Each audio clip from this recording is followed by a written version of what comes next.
Bismillahirrahmanirrahim. Assalamualaikum warahmatullahi wabarakatuh. Innal hamdalillah nahmaduhu wa nasta'inuhu wa nastaghfiruh wa na'udzu billahi min syururi anfusina wa min sayyiati a'malina. May yahdihillahu fala mudhillalah wa may yudlil fala hadiyalah. Asyhadu an la ilaha illallah wahdahu la syarikalah wa asyhadu anna Muhammadan abduhu wa rasuluh la nabiyya ba'dah. Alhamdulillah, segala puji hanya bagi Allah yang telah memberikan kita nikmat hidayah, inayah, anugerahnya kepada kita semua sehingga kita masih bisa bertemu untuk bersama-sama mentadaburi, mempelajari dan semaksimal mungkin untuk mengamalkan Al-Quran yang menjadi pedoman hidup bagi kita, pedoman hidup bagi orang-orang yang beriman.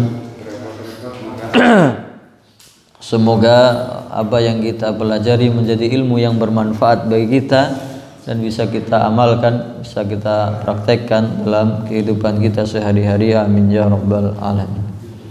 Salawat dan salam kita sampaikan kepada Nabi kita Muhammad sallallahu alaihi wasallam yang karena perjuangannya, karena jerih payahnya maka kita menjadi hamba-hamba yang beriman.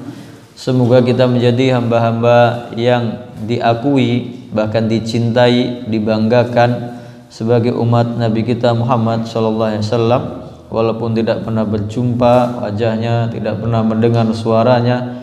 Maka kita beriman, maka hendaknya kita mengikuti seluruh apa yang beliau contohkan, mengikuti, menjadikan beliau sebagai pedoman kita, sebagai tauladan kita, mencontoh akhlaknya, meniru ibadahnya, menjadikan segala sisi kehidupan beliau sebagai patokan kebenaran untuk menggapai kebahagiaan di dunia dan akhirat. Dan semoga kita menjadi hamba-hamba yang mendapat syafaat dari Nabi kita Muhammad sallallahu alaihi wasallam. Amin ya rabbal alamin. Alhamdulillah, insyaallah malam ini kita lanjutkan kajian kita karena kemarin belum selesai dari surat Al-Alaq. Surat Al-Alaq belum selesai. A'udzu billahi minasyaitonir rajim. Bismillahirrahmanirrahim. Iqra bismi rabbikal ladzi khalaq. Khalaqal insana min 'alaq. Iqra wa rabbukal akram. Alladzi 'allama bil qalam. 'Allamal insana ma lam ya'lam. Kalla innal insana layatgha ar-ra'ahu istaghna. Inna ila rabbika ruj'a. Ara'aital ladzi yanha abadan idza shalla. Ara'aita in kana 'alal huda aw amara bit taqwa. Ara'aita in kadzdzaba wa tawalla. Alam ya'lam bi annallaha yara. Kalla la illam yantahi lanasfa'am bin nasiyah.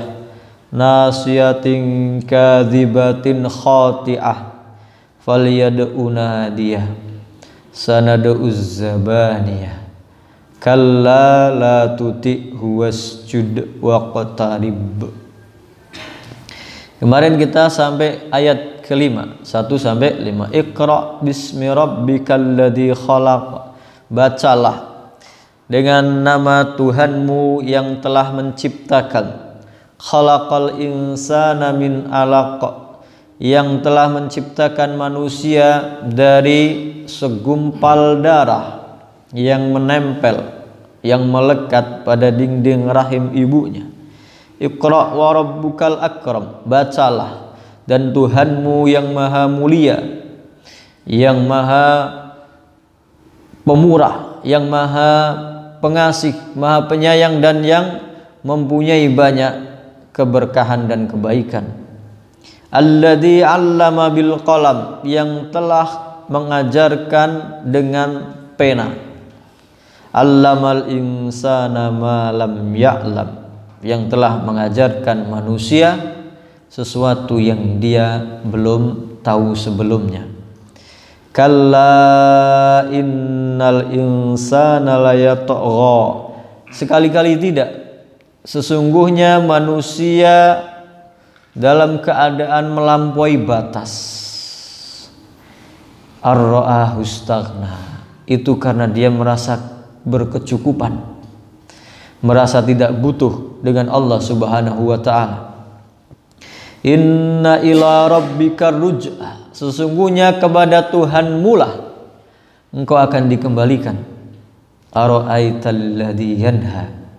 Tahukah kamu orang yang telah melarang apa? Abdan idza shalla, seorang hamba yang sedang sholat, ketika dia sholat. Ara'aita in kana 'alal huda. Tahukah kamu mungkin dia dalam keadaan mendapat petunjuk, mengikuti kebenaran. Au amara bittaqwa, atau dia sedang menyuruh, mengajak kepada ketakwaan, menjalankan perintah Allah dan menjauhi segala apa yang dilarang. Ara'aita in kadzdzaba wa tawalla. Tahukah kamu kalau dia itu mendustakan dan berpaling dari perintah Allah Subhanahu wa ta'ala. Alam ya'lam bi annallaha yara. Apakah dia tidak tahu bahwasanya sesungguhnya Allah Subhanahu wa ta'ala itu melihat apa yang dilakukannya. Kalla la illam yantahi lanasfa'am bin nasiyah. Sekali-kali tidak. Kalau dia tidak mau berhenti, maka kami akan tarik bin nasiyah. Nasiyah itu rambut yang ada di ujung kepalanya. Kalau dalam terjemahan kita lihat ubun-ubun, akan kami tarik ubun-ubunnya, diseret. Nasiyatin kadibatin khati'ah. Ubun-ubun orang yang pendusta, lagi durhaka. Sanad uzzaba. Nasiyatin kadibatin khati'ah. Ubun-ubun orang yang pendusta dan durhaka. Falyad'u nadiya. Hendaknya dia silahkan memanggil para penolongnya, golongannya, teman-temannya, rombongannya, backingnya, pendukungnya, keluarganya. Sanad uzzabaniyah. Kelak kami akan memanggil malaikat zabaniyah, malaikat penjaga neraka. Kalla la tuti'hu wasjud waqtarib. Sekali-kali tidak, jangan kamu ikuti dia, orang itu. Wasjud, dan sujudlah kamu kepada Allah. Waqtarib, dan mendekatlah, dekatkan dirimu kepada Allah Subhanahu wa ta'ala. Secara singkat kita akan bahas ayat 1-5 dulu, walaupun kita sudah bahas kemarin. Iqra bismi rabbikal ladzi khalaq. Bacalah dengan nama Tuhanmu yang maha menciptakan, yang telah menciptakan. Bacalah. Agama Islam mengawali wahyu yang turun kepadanya, memerintahkan umatnya untuk membaca, mencari ilmu, menuntut ilmu, mempelajari isi dunia ini, mentadaburi apa yang dia lihat, apa yang dia rasakan, apa yang dia alami, tetapi dengan nama Tuhan, atas dasar keikhlasan, atas dasar lillahi ta'ala. Inna sholati wa nusuki wa mahyaya wa mamati lillahi rabbil alamin. Seluruh ibadahku, sholatku, hidupku, matiku, belajarku, membacaku lillahi rabbil alamin, karena Allah Subhanahu wa ta'ala. Sandarkan itu semua ilmu pengetahuan yang kamu dapati, yang kamu pelajari, atas kemahakuasaan Allah Subhanahu wa ta'ala. Iqra bismi rabbikal ladzi khalaq. Bacalah dengan nama Tuhanmu yang telah menciptakan. Di sini menciptakan, kemarin kita bahas, tidak disebutkan menciptakan apa. Artinya menciptakan semua yang ada. Yang sebelumnya tidak ada menjadi ada. Seluruh alam semesta, seluruh yang kamu lihat dan bahkan yang tidak kamu lihat, seluruh yang kamu ketahui dan yang tidak kamu ketahui, semuanya diciptakan oleh Allah Subhanahu wa ta'ala. Kemudian dijelaskan kekhususan, khalaqal insana min alaq. Dialah Allah yang telah menciptakan manusia dari segumpal darah. Kemarin kita sudah membahas tentang urut-urutan penciptaan manusia. 1400 tahun yang lampau, tidak ada kitab, tidak ada buku, tidak ada referensi yang pernah tertulis 1400 tahun yang lampau yang menuliskan urutan penciptaan manusia dengan detail sebagaimana Al-Quran. Tidak ada. Penciptaan manusia baru diteliti, baru dipahami, baru dipelajari ketika manusia sudah menemukan sinar X, sudah menemukan sinar laser, sudah menemukan ronsen dan lain sebagainya, sudah menemukan mikroskop. Ini 1400 tahun yang lampau sudah ada buku, kitab yang menulis itu, dan itu tidak mungkin karangan manusia. Khalaqal insana min alaq. Ini juga menjadikan pelajaran bahwa manusia, kamu itu diciptakan oleh Allah Subhanahu wa ta'ala. Janganlah kamu menjadi orang yang durhaka, jangan kamu menjadi orang yang sombong, jangan kamu menjadi orang yang melampaui batas. Nanti di ayat ke-6-nya, kamu itu bukan apa-apa, hanya ciptaan Allah Subhanahu wa ta'ala. Kalau yang tadi ayat pertama, Iqra bismi rabbikal ladzi khalaq, yang telah menciptakan seluruh alam semesta. Yang ayat kedua menciptakan khusus manusia. Kamu ini objeknya. Kamu manusia yang selama ini yang melakukan kesombongan, yang mentang-mentang di muka bumi ini, kamu itu adalah hanya satu dari seluruh bagian ciptaan Allah Subhanahu wa ta'ala. Bahkan dari benda yang tidak bernilai, yang hina, dari nutfah, dari sperma. Iqra wa rabbukal akram, bacalah dan Tuhanmu yang maha mulia. Temuilah, jumpailah, dekatkanlah dirimu, mendekatlah kepada Allah yang maha mulia, zat yang maha mulia. Kadang-kadang manusia pengen berjumpa dengan orang saja, berjumpa dengan manusia harus bayar. Bahkan kadang-kadang bukan untuk kemaslahatan. Yang kemaslahatan mungkin ingin belajar, seminar, pelatihan. Pertemu manusia untuk dilatih, untuk mendapat pengajaran harus membayar dengan biaya yang mahal. Bahkan kadang-kadang dengan kemaksiatan, pengen lihat konser, pengen lihat orang orkes, pengen lihat, harus membayar. Maka jumpailah Tuhanmu, dekatkanlah dirimu kepadanya tanpa ada bayaran. Itu yang lebih berhak untuk engkau lakukan. Alladzi 'allama bil qalam, dialah yang telah mengajarkan manusia dengan pena. 'Allamal insana ma lam ya'lam, yang mengajarkan manusia sesuatu yang dia tidak ketahui dan belum ketahui. Allama, ada yang menafsirkan allama itu kata kerja yang berulang-ulang. Artinya Allah Subhanahu wa ta'ala mengajarkan kita tidak sekali, tidak hanya 2 kali, setiap kali berulang-ulang. Allamal insana. Bahkan ini juga diulang 2 kali, ayat keempat, ayat kelima. Allamal insana malam ya'lam alladzi 'allama bil qalam. Ayat yang keempat, dialah Allah yang mengajarkan kamu, mengajarkan dengan sarana pena. Maka pena ini, catatan inilah yang menjaga ingatan manusia, yang melazimkan, yang mengabadikan karya manusia. Kalau tidak ada pena, tidak tercatat ilmu orang-orang yang terdahulu, maka mungkin manusia zaman sekarang belum bisa menciptakan teknologi yang maju seperti sekarang. Karena setiap generasi melanjutkan kecerdasan hasil karya ilmiah generasi sebelumnya yang terabadikan dengan pena.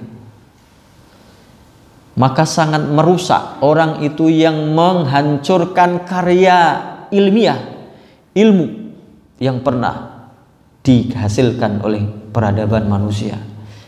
Dulu pasukan Mongol itu ketika menjelajah dan menghancurkan negara-negara yang dikuasai, dijelajahi, ditaklukkannya, ketika melewati Baghdad dan negara-negara Islam yang saat itu sedang maju-majunya dengan banyak karya tulis kitab-kitabnya, maka Mongol, tentara yang barbar ini, Genghis Khan ini nggak punya kecerdasan.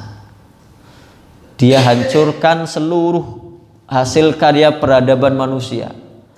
Bahkan buku-buku, kitab-kitab yang ada di Baghdad waktu itu ibu kota umat Islam, karya tulisnya dilemparkan ke sungai, hancur, bahkan ada yang dibakar sampai hitam sungainya karena tintanya yang luntur. Bahkan karena itu ada yang berpendapat ilmuwan seharusnya HP ini diciptakan 500 tahun yang lampau. Cuman gara-gara Mongol yang barbar ini menghancurkan seluruh hasil ilmu pengetahuan, dibakar dan dibuang ke sungai, dihancurkan, maka ilmu-ilmu teknologi yang sudah maju zaman itu hilang. Mundur peradaban manusia. Ini juga mengajarkan bahwa Allah Subhanahu wa taala mengajarkan manusia dengan sarana pembelajaran, sarana pendidikan dengan pena. Tetapi kadang-kadang Allah Subhanahu wa taala, maka dalam ayat kelima, allamal insana ma lam ya'lam, Allah Subhanahu wa taala mengajarkan kepada manusia sesuatu yang tidak dia ketahui, belum dia ketahui, langsung, tanpa sarana, tanpa perantara. Itulah wahyu yang diturunkan kepada para nabi dan rasul, atau mungkin ilham kepada selain nabi dan rasul. Maka kalau di dalam surat surat Al-Kahfi itu disebutkan min ladunna dari sisi kami, ilmu kami ajarkan kepada siapa? Nabi Khidir ini. Allah Subhanahu wa taala dalam surat Al-Kahfi ayat 65, ketika Nabi Musa disuruh belajar kepada hamba Allah, Nabi Musa merasa sudah pandai, sudah paling unggul, ternyata harus belajar. Ada lagi yang lebih cerdas, yang lebih tinggi ilmunya. Maka Nabi Musa mencari orang itu, itulah Nabi Khidir. Namanya tidak disebut, tetapi banyak yang menafsirkan dia Nabi Khidir. Fawajada abdam min ibadina atainahu rahmatam min indina. Maka keduanya, Nabi Musa dan muridnya ini, berkelana mencari Nabi Khidir itu. Fawajada, maka keduanya mendapati abdam min ibadina, hamba dari hamba-hamba kami. Atainahu rahmatan, kami berikan kepadanya rahmat, kasih sayang. Atainahu rahmatan min indina, dari sisi kami. Kemudian wa 'allamnahu, kami ajarkan dia min ladunna. Maka ada yang mengatakan ini ilmu laduni, langsung. Wa 'allamnahu min ladunna ilma. Kami berikan, kami ajari dia, orang ini langsung dari kami, tanpa perantara. Itu Iqra bismi rabbikal ladzi khalaq, khalaqal insana min 'alaq. Iqra wa rabbukal akram alladzi 'allama bil qalam, 'allamal insana ma lam ya'lam. Ayat ini 5 ayat ini yang pertama turun kepada Nabi Muhammad sallallahu alaihi wasallam. Kemarin kita sudah bahas asbabun nuzulnya, cerita tentang pertama kali turun ayat ini. Kemudian baru kita akan melangkah ke selanjutnya. Kalla innal insana la yatgha. Sekali-kali tidak, sesungguhnya manusia sungguh melampaui batas. Ini kalau dilihat dari asbabun nuzulnya ayat 6 ini tidak disebutkan namanya. Al-insan, innal insana layadgha. Kalla innal insana layadgha. Sekali-kali tidak. Sesungguhnya manusia itu dalam keadaan melampaui batas. Kadang-kadang melampaui batas. Apa itu batas? Batas itu hududullah, batas-batas hukum-hukum Allah, perintah Allah, aturan Allah, pedoman yang dijadikan bagi manusia untuk ditaati, dijadikan aturan, undang-undang, peraturan tata tertib. Tapi orang itu melampaui batas. Maka ayat ini berkenaan dengan Abu Jahal tanpa menyebut namanya. Jadi cerita ayat ke-6 sampai akhir surat Al-Alaq ini adalah tentang Abu Jahal. Tapi tidak disebut namanya.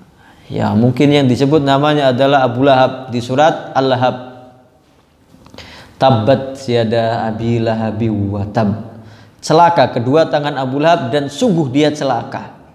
Kalau ini juga menunjukkan mukjizatnya Al-Qur'an. Disebut namanya. Ini jadi penafsirannya sempit, hanya Abu Lahab, bukan orang lain yang dimaksud karena disebut namanya. Celaka Abu Lahab kedua tangannya dan dia kelak akan masuk neraka. Padahal ayat ini turun ketika Abu Lahab masih hidup. Berarti kalau dia ingin membatalkan, ingin mendustakan, ingin menjadikan Al-Quran ini salah, cukup dia beriman saja, masuk Islam. Maka ayat Al-Lahab itu akan salah artinya. Ternyata dia tidak pernah beriman. Padahal itu ayat turun ketika dia masih hidup. Sampai akhir hayatnya tidak beriman. Dua orang ini adalah musuh-musuh yang sangat-sangat menentang, sangat memusuhi umat Islam dan Nabi Muhammad SAW. Maka kalla innal insana layadgha ar-ra'ahu istaghna. Sekali-kali tidak, sesungguhnya manusia itu dalam keadaan melampaui batas, kekejamannya, kesombongannya, kemaksiatannya, kemungkarannya. Ini tentang Abu Lahab, diriwayatkan dari Imam Muslim. Ini riwayat Muslim dan Imam An-Nasai dari Abu Hurairah. Qala Abu Jahal ini berkata, hal yu'affiru Muhammadun wajhahu baina adharikum. Apakah Nabi Muhammad menampakkan dirinya di antara kalian? Faqila na'am, iya. Kemudian Abu Jahal berkata, faqala wallata wal uzza lain ra'aitu yaf'alu la ata'anna ala raqabatihi.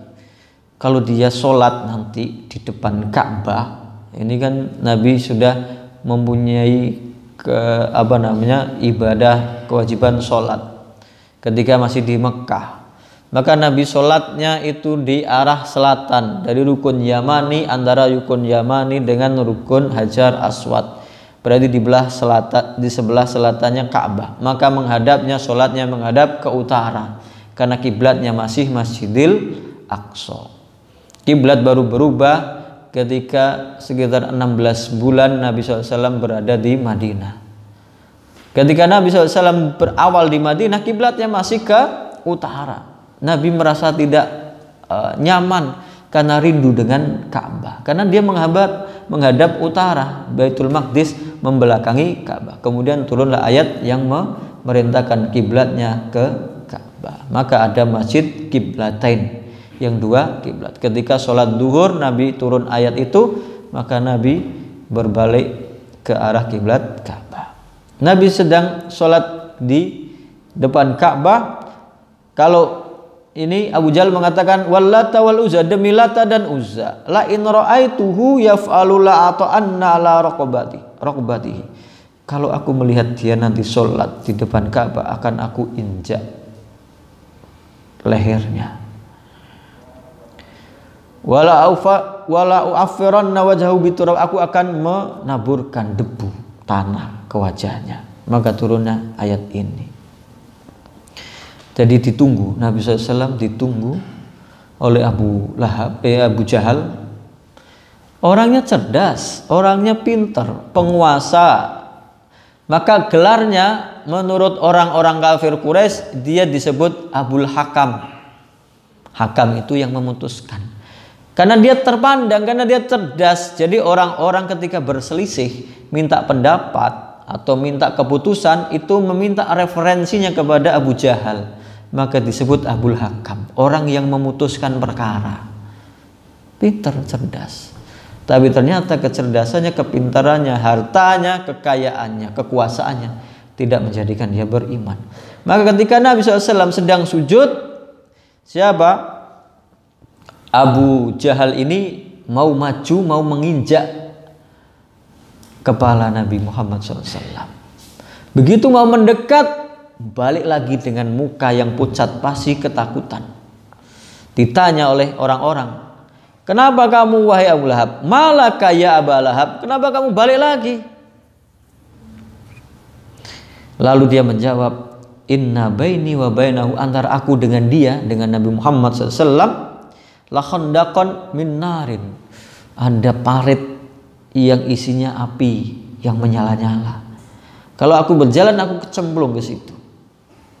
Wa haulan syadidan, yang sangat menggelegak, menyala-nyala. Bahkan ketika itu Nabi SAW ditanya, ya Rasulullah, apakah engkau tidak melihat tadi Abu Jahal mau menginjak kepalamu? Iya. Kalau dia meneruskan langkahnya, maka dia akan disambar oleh malaikat sampai hancur berkeping-keping. Dia mundur. Inilah asbabun nuzul dari ayat ke-6. Kalla innal insana layatgha. Sesungguhnya, sekali-kali tidak, sesungguhnya manusia dalam keadaan melampaui batas, bermaksiat, menentang, memusuhi dakwah. Jadi ada orang itu mengambil hikmah itu dari 4 nama. Ada yang contohnya Abu Lahab atau Abu Jahal, pokoknya yang pakainya namanya Abu. Ini yang pertama. Dari awal menentang sampai akhir menentang, matinya dalam keadaan menentang dan terhina. Dua-duanya Abu Lahab, Abu Jahal itu matinya terhina. Mungkin nanti di akhir kita bahas tentang matinya Abu Jahal ini. Yang kedua, Abu Sufyan. Dia tidak beriman di awal perang Uhud, perang Badar, perang Uhud dia menjadi panglima perang kafir Quraisy. Sampai perang Ahzab dia masih memimpin kafir Quraisy. Baru beriman tahun ke-8 ketika Fathu Makkah. Awalnya menjadi penentang tapi endingnya dia beriman dan baik keislamannya. Ketiga, Abu Thalib.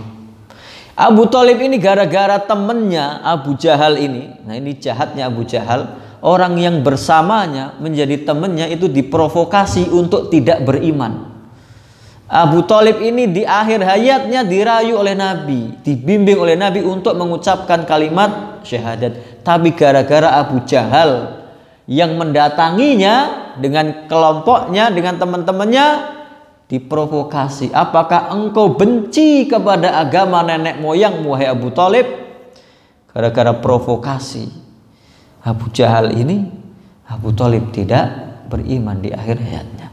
Padahal dia dari awal melindungi Nabi SAW, membimbing, mengasuhnya, bahkan melindungi dakwah Nabi, mendukung tapi tidak beriman. Nauzubillahi. Yang keempat, Abu Bakar As-Siddiq radhiyallahu anhu. Dari awal mendukung, dari awal konsisten, dari awal beriman sampai akhir hayatnya beriman, menjadi pembela Nabi Muhammad SAW. Kalla innal insana layatgha ar-ra'ahu istaghna.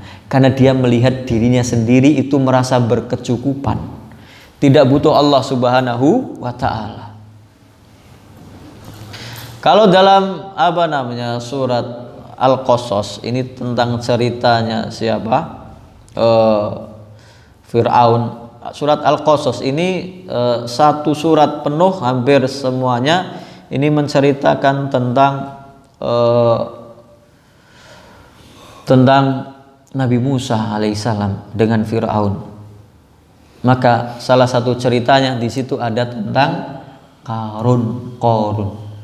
Qarun menjadi melampaui batas gara-gara merasa cukup dengan hartanya.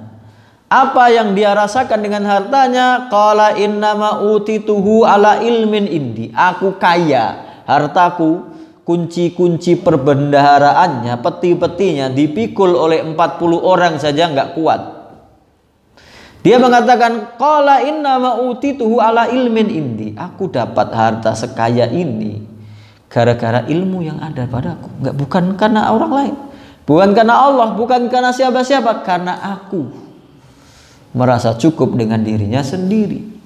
Begitu juga gembongnya Fir'aun, sampai dia mengatakan qala ana rabbukumul a'la. Aku Tuhanmu yang paling tinggi, karena kekuasaannya. Kalau yang ini karena kekayaannya Qarun, kalau Fir'aun karena kekuasaannya menjadi raja.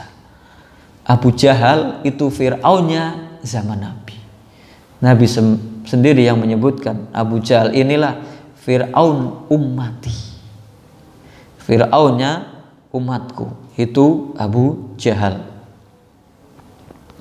Kemudian ar-ra'ahu istaghna, karena dia merasa dirinya cukup, nggak butuh, entah itu kecerdasannya, entah itu kekayaannya, entah itu kekuasaannya, entah karena banyaknya temannya. Nah, ini juga karena banyaknya temannya, banyaknya pendukungnya ketika masih di Mekah berkuasa.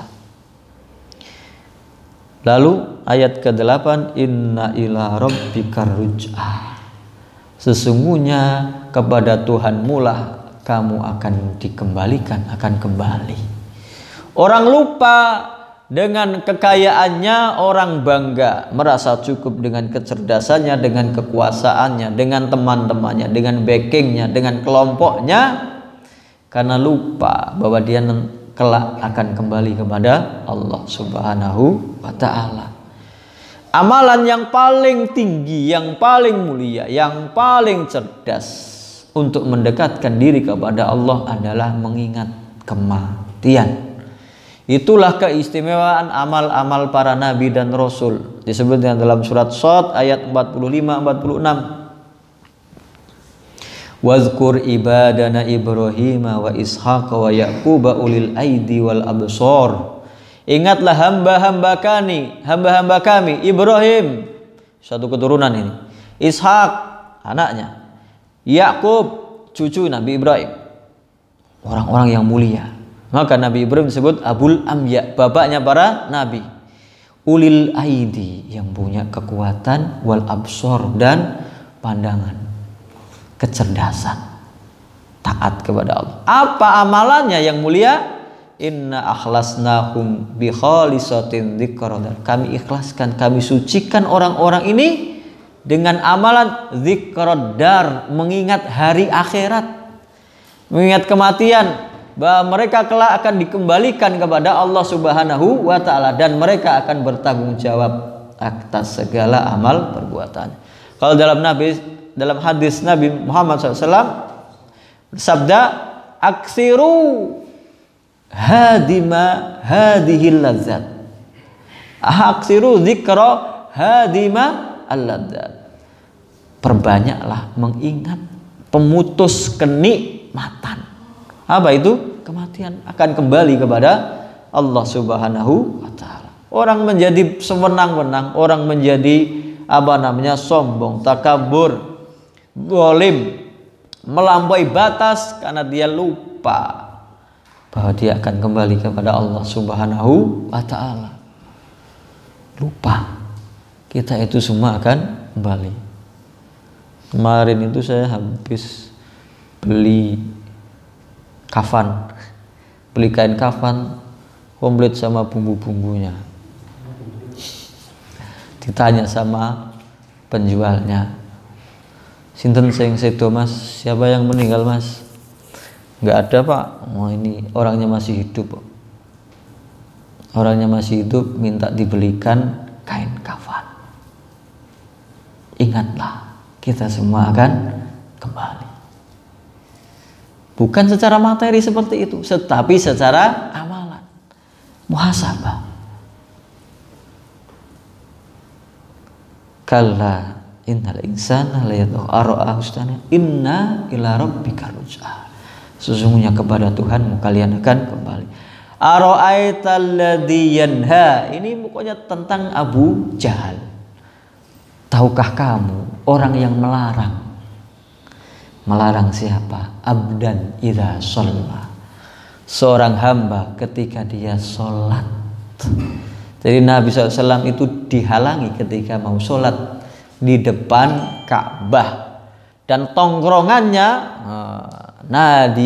tongkrongannya orang-orang pembesar kafir Quraisy itu ya di sekitar Ka'bah. Ka'bah itu dulunya kan tidak terpisah dengan perkampungan, langsung berhadapan dengan kampung-kampung orang. Jadi nongkrongnya di sekitaran Ka'bah. Nabi SAW sholat setiap hari di depan Ka'bah. Ketika ancaman penindasan, gangguan dan siksaan yang dilakukan oleh orang kafir Quraisy itu semakin berat, maka tidak ada yang berani sholat di depan Ka'bah kecuali hanya Nabi Muhammad SAW. Yang lain itu diungsikan atau ditempatkan di rumahnya Al-Arqam bin Abil Arqam. Belajar agama, kemudian ibadah bareng di sana, sembunyi-sembunyi karena penindasan orang kafir Quraisy. Inilah kelakuan siapa? Abu Jahal, melarang orang sholat, kejahatan yang sangat melampaui batas. Makanya dalam tafsir ini diceritakan sebuah athar, ada Ali bin Abi Thalib, mungkin dia sudah menjadi khalifah, ada pelaksanaan sholat id, kemudian melihat orang itu sholat sebelum sholat id. Jadi sholat id itu kan kalau zaman Nabi dan Khulafaur Rasyidin itu di lapangan, di tanah lapang. Lalu ini kan berarti zaman ketika Nabi SAW sudah wafat, isinya sahabat dan para tabi'in. Nah, ada sebagian jamaah itu sebelum sholat id sholat dulu, sholat sunnah. Ali radhiyallahu anhu berkomentar, demi Allah saya tidak pernah melihat Nabi SAW itu sholat sebelum dan sesudah sholat id, karena sholatnya di lapangan, bukan sholat tahiyatul masjid, karena kalau itu di masjid, ini di lapangan, tidak ada sholat sunnah sebelum dan sesudah sholat id, hanya ucapan. Ali bin Abi Thalib mengungkapkan, tidak pernah di zaman Nabi SAW ada orang sholat sebelum dan sesudah sholat id. Lalu dikatakan oleh orang yang mendengarnya, wahai ahli, kenapa engkau tidak larang orang itu? Dia kan menyelisih sunnah. Saya takut masuk ke dalam ayat ini. Ara'aital ladzi yanha abdan idza shalla. Tahukah kalian orang yang suka melarang seorang hamba ketika sedang sholat? Jadi kemungkaran itu mungkin ada tahapan-tahapan bagaimana cara kita menjelaskan kepada pelakunya, tidak serta Ara'aita in kana 'alal huda. Abdan di sini, abdan idza shalla, tentunya yang dimaksud adalah Nabi Muhammad SAW. Di sini katanya pakai nakiroh. Nakiroh itu tidak dikenal, seorang hamba yang sedang sholat. Tapi yang dimaksud adalah Nabi Muhammad SAW. Begitu juga Abu Jahal, di sini tidak disebutkan namanya. Makanya ini berlaku kepada siapa saja yang perilakunya seperti Abu Jahal, yang melampaui batas, yang melarang orang sholat, yang menindas, yang memprovokasi orang untuk memusuhi dakwah yang benar. Ara'aita in kana 'alal huda. Tahukah kamu? Siapa tahu? Ini bisa bermakna dua. Siapa tahu orang yang sedang sholat itu berada dalam petunjuk, dalam kebenaran, sedang mengikuti petunjuk Allah Subhanahu wa Ta'ala, sedang melaksanakan perintah Allah Subhanahu wa Ta'ala. Itu kalau yang dimaksud adalah tentang yang dilarang, yaitu Nabi Muhammad SAW, atau yang melarang. Ara'aita in kana 'alal huda. apakah orang yang melarang ini sedang mendapat petunjuk? Apakah pantas orang yang mendapat petunjuk seperti ini kok melarang orang sholat? Au amara bittaqwa, atau sedang mengajak, memerintahkan kepada ketakwaan. Perintah Allah Subhanahu wa taala, menjalankan semua perintahnya, menjauhi segala yang dilarang oleh Allah Subhanahu wa taala. Jadi dua ayat dan berikutnya ini bisa diartikan atau bisa diumpamakan seperti dua orang yang sedang diadili. Terdakwa dan penuntutnya sedang berargumen.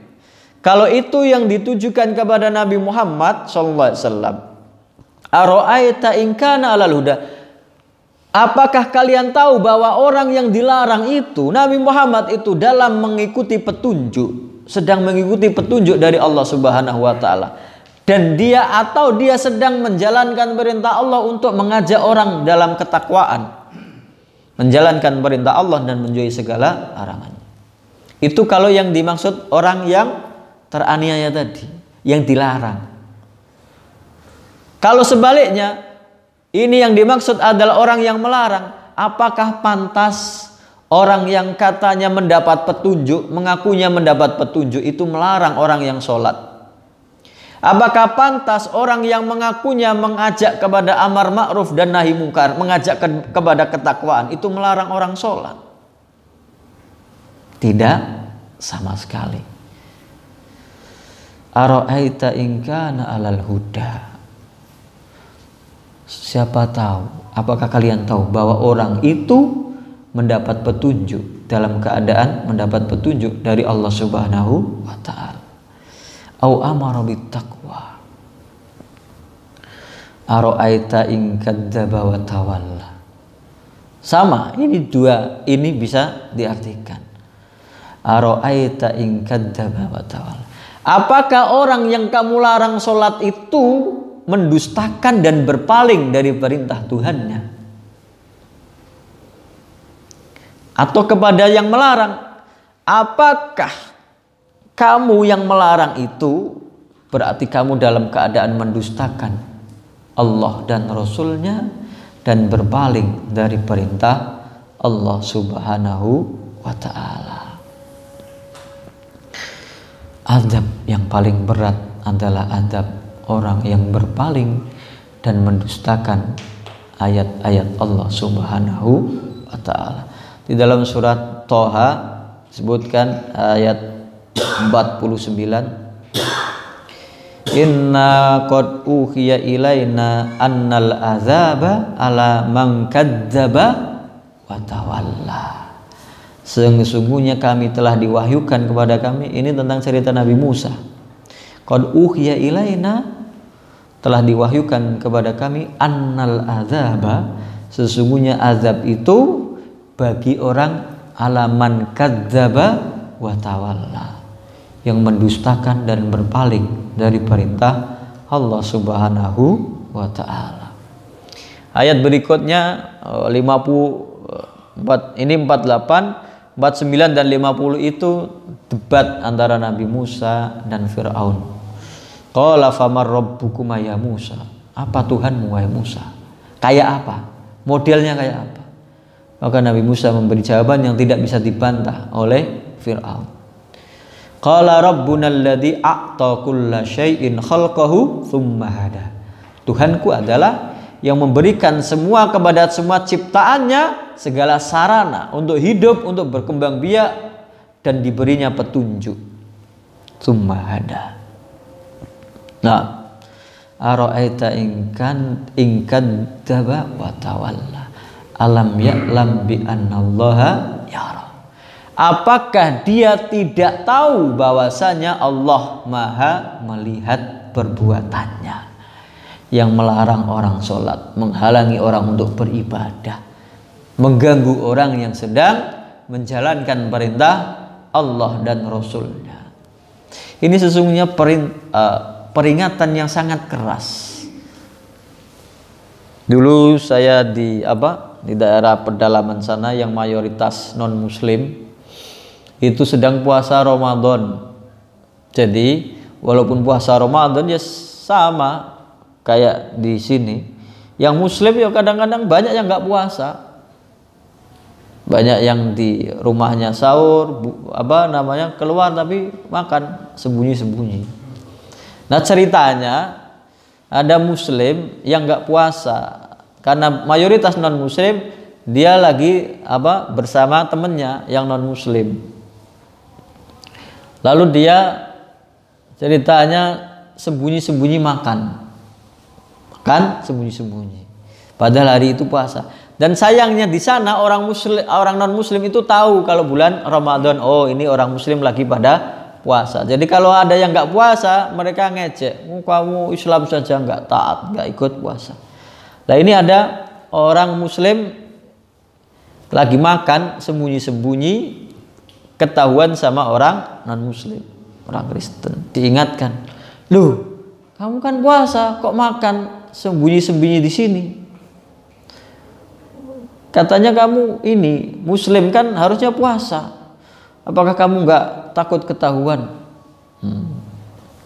Enggak, saya ini makan sembunyi-sembunyi biar nggak ketahuan keluarganya atau temannya yang muslim. Yang Kristen ingatkan, oh Kristen pinter. Apakah kamu nggak takut Tuhan? Mungkin dia tuh maha melihat. Dileke orang kafir. Apakah kamu nggak takut sama Tuhan? Mungkin dia maha melihat. Alam tara bi annallaha yara. Apakah dia tidak tahu? Alam ya'lam bi annallaha yara. Apakah dia tidak tahu bahwa Allah itu maha melihat? Dan tidak hanya melihat, dia yang akan menghisabmu kelak, yang akan membalas segala perbuatan. Makanya tingkatan hadis tentang siapa? Malaikat Jibril ketika bertanya kepada Nabi Muhammad SAW itu bertanya tentang Islam, iman, ihsan. Islam, antasyhada alla ilaha illallah wa asyhadu anna Muhammadan Rasulullah wa tuqimus shalah wa tu'tuz zakah wa tasummu ramadan wa tahujjal baita man istata'a ilaihi sabila. Rukun Islam 5. Syahadat, salat, zakat, puasa, haji. Kemudian ditanya mal iman, apa itu iman? Antu'mina billahi wa malaikatihi wa kutubihi wa rusulihi wal yaumil akhir wa tu'mina bil qadari khairihi wa syarrihi. Rukun iman ada 6. Kamu beriman kepada Allah, kepada para malaikat, kepada kitab-kitabnya, kepada rasulnya, kepada hari kiamat, dan kepada qada dan qadar. Iman. Lalu ditanya tentang ihsan. Mahwal ihsan, anta'budallaha ka'annaka tarahu. Ini tingkatan paling tinggi.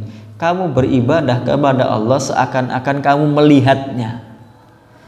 Bukan kamu melihatnya, seakan-akan kamu melihatnya. Ka'annaka tarahu. Karena kamu nggak bakalan bisa melihat Allah Subhanahu wa ta'ala. Seakan-akan kamu melihatnya.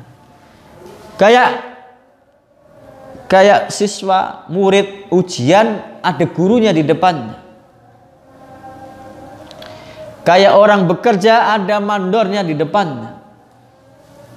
Anta'budallaha ka'annaka tarahu. Seakan-akan, perasaan itu seakan-akan kamu melihat. Jadikan kamu merasa seakan-akan melihat yang mengawasi.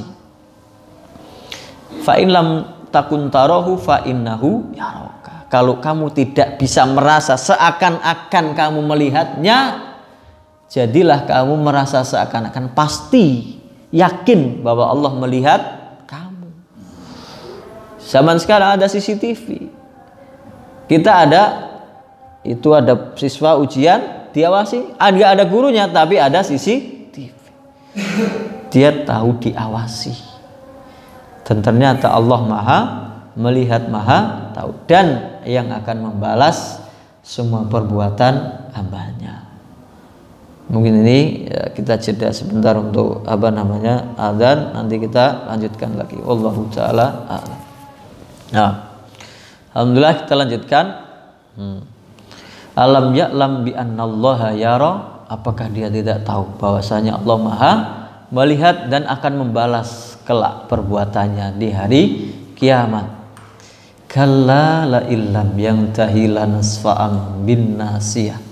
Sekali-kali tidak, kalau dia tidak mau berhenti dengan perbuatannya, dengan gangguannya, dengan permusuhannya kepada umat Islam dan kepada Nabi Muhammad SAW, kelak kami akan tarik ubun-ubunnya, diseret ke neraka.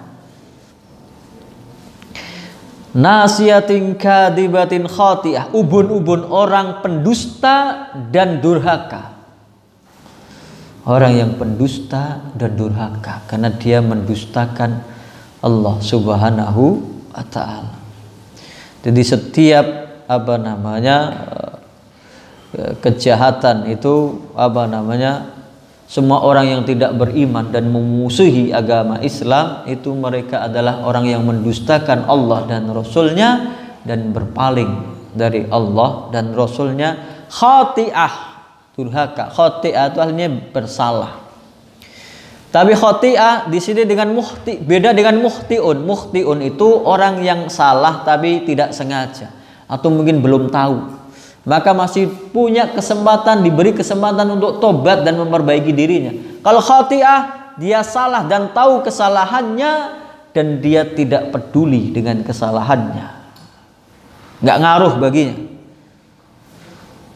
Kadibatin, ini diulang-ulang, kadzdzaba wa tawalla, karena sesungguhnya Abu Jahal ini cerdas.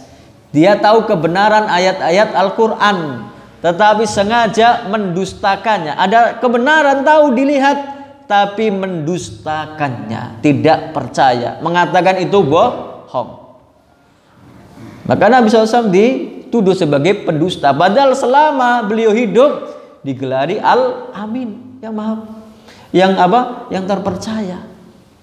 Nah, nasiyatin kadibatin khati'ah falyad'una dia. Hendaknya dia memanggil golongannya, teman-temannya. Boleh kalau mau memanggil teman-temanmu silahkan. Jadi ini ketika Nabi SAW memberikan ancaman kepada siapa? Abu Jahal ini. Abu Jahal mengatakan, wahai Muhammad, kamu mengancamku, padahal aku di seluruh lembah ini, di seluruh Mekah, akulah orang yang paling banyak temannya. Golonganku, rombonganku, pengikutku paling banyak. Kok kamu berani mengancamku? Maka ditantang sekalian oleh ayat Al-Quran turun. Faliyad'una dia. Silahkan dia panggil teman-temannya, golongannya, penolongnya, pengikutnya. Padahal Allah Subhanahu wa ta'ala maha kuasa tanpa artinya dia ditantang. Jangankan kamu sendirian menghalangi Nabi Muhammad untuk beribadah, untuk sholat, untuk menghadap Allah Subhanahu wa ta'ala, panggil sekalian teman-temanmu untuk menghalangi Nabi Muhammad sallallahu alaihi wasallam.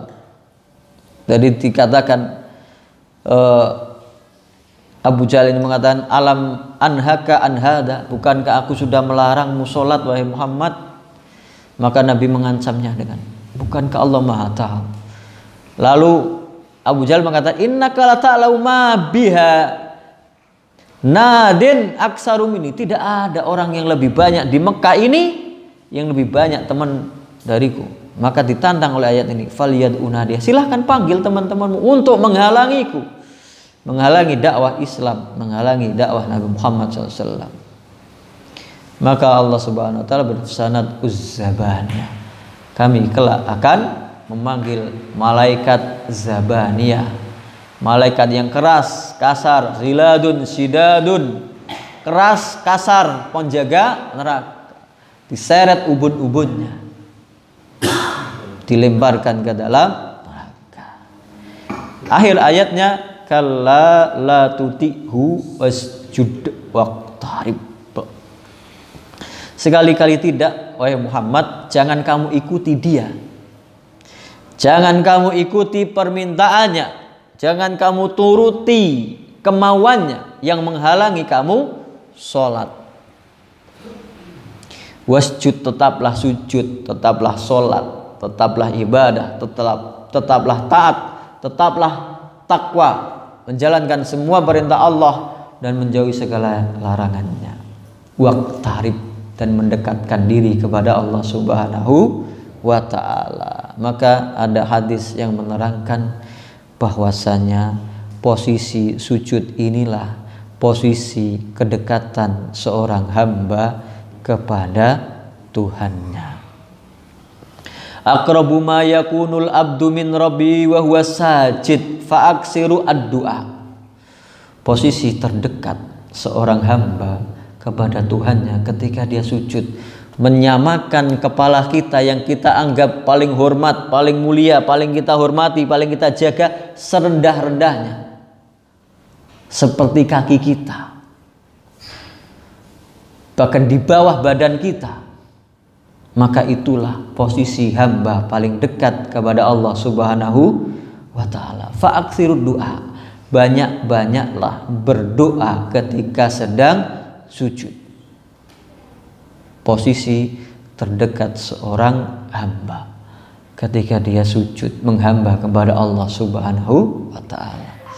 Makanya Allah Subhanahu wa ta'ala menyebutkan dalam beberapa ayat bahwa ketika posisi yang paling mulia itu pasti disebut dengan hamba, abdun.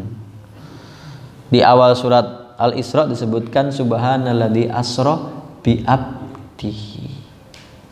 Maha suci Allah yang telah memperjalankan hambanya. Siapa? Nabi Muhammad. Padahal waktu itu posisi Nabi Muhammad paling dekat kepada Allah Subhanahu wa ta'ala, di Sidratul Muntaha, yang malaikat Jibril tidak bisa mencapainya. Ketika Nabi SAW langsung berinteraksi dengan Allah Subhanahu wa ta'ala, malaikat Jibril tidak bisa menemaninya. Posisi terdekat Nabi Muhammad SAW kepada Allah Subhanahu wa ta'ala disebut hamba. Kalau kita ingin dekat dengan Allah Subhanahu wa ta'ala, jadilah hamba Allah. Maka di ayat 186 ini di seputaran ayat-ayat puasa. Puasa itu kan 183 sampai 187 surat Al-Baqarah. Ini terselip satu ayat 186. Wa idza sa'alaka ibadi anni fa inni qarib ujibu da'watad da'i idza da'an falyastajibuli wal yu'minu bi la'allahum yarshudun. Ketika hambaku bertanya kepadamu tentang aku wahai Muhammad, fa inni qarib, sesungguhnya aku dekat. Kalau kamu mau menghamba kepada Allah Subhanahu wa ta'ala, kalau sudah dekat, ujibu da'watad da'i idza da'an, aku akan memperkenankan, mengabulkan permintaan hambaku kalau dia minta. Ujibu da'watad da'i idza da'an falyastajibuli, maka jadilah hambaku, jawab perintah Allah, penuhi panggilan Allah. Falyastajibuli wal yu'minu bi, dan berimanlah kepadaku, la'allahum yarsudun, supaya mereka mendapat tunjuk dari Allah Subhanahu wa ta'ala. Nah, ini sebetulnya sangat singkat tafsir ringkas dari surat Al-Alaq. Mungkin dari yang singkat ini bisa bermanfaat bagi kita, bisa menjadi pelajaran, bisa menjadi renungan, dan bisa diamalkan dalam kehidupan kita sehari-hari. Wallahu ta'ala a'lam. Hal min su'al, silakan kalau ada pertanyaan. Wallah. Biasa. Nah, namanya kalau surat-surat atau ayat-ayat as-sajdah, nah itu disunahkan untuk sujud. Namanya sujud sujud sah, sujud tilawah.